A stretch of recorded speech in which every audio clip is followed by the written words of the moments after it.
The only real sadness, the only real failure, the only great tragedy in life is to not become a saint. Leon Bloy. Welcome to the Everyday Saints podcast, where we learn about the saints as we strive to become saints. I'm Paul, and today my goal is to debunk a common myth about the saints, that they were always morose without even the hint of a sense of humor. Not even close. Certainly they were pious and often serious, but as joy is also a gift from God, it's crazy to think that they never laughed or expressed the joy that God gave them during their lives. Now, it's true that most Christian art shows the more serious side of the saints, but once we reach the 20th century and widespread photography of the popes and modern saints as well, we see plenty of smiles, laughs, and even Pope St. John Paul II wearing Bono's sunglasses. But well before photographic evidence was available, and after as well, we had the words of the saints themselves. And many of those words will make you laugh out loud. Here are a few examples, starting with one from an unexpected source, encouraging laughter. St. Ignatius of Loyola, the soldier saint and founder of the Jesuits, once said, "Laugh and grow strong." One of the most famous funny quotes from a saint may not have been intended to be funny at all. The great St. Augustine summed up the view of countless others when he said, "Lord, give me chastity, but not yet." St. Teresa of Avila, the great mystic, was not afraid to direct her humor at God himself.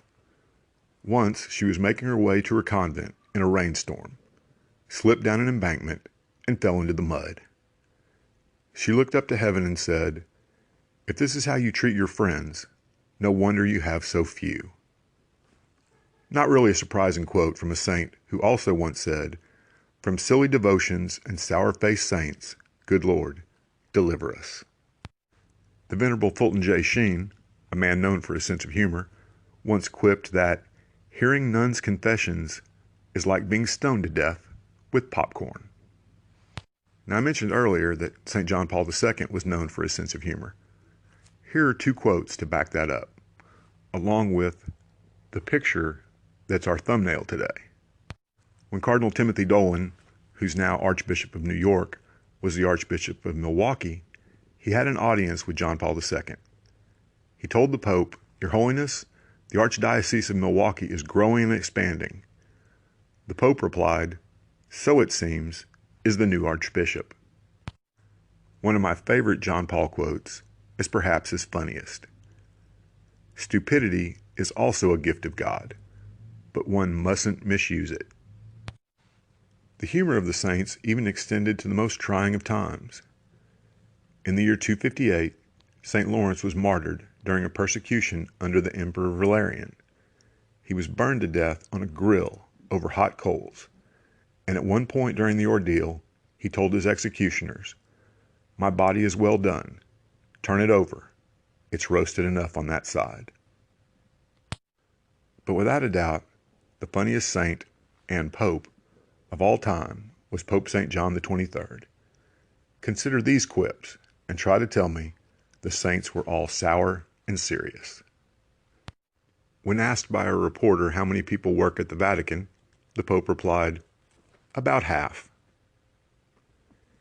He also once said, "It often happens that I wake up at night and begin to think about the serious problems afflicting the world, and I tell myself, I must talk to the Pope about it. Then the next day, when I wake up fully, I remember that I am the Pope." Good Pope John was once visiting a boy in the hospital who said he either wanted to be a policeman or a pope.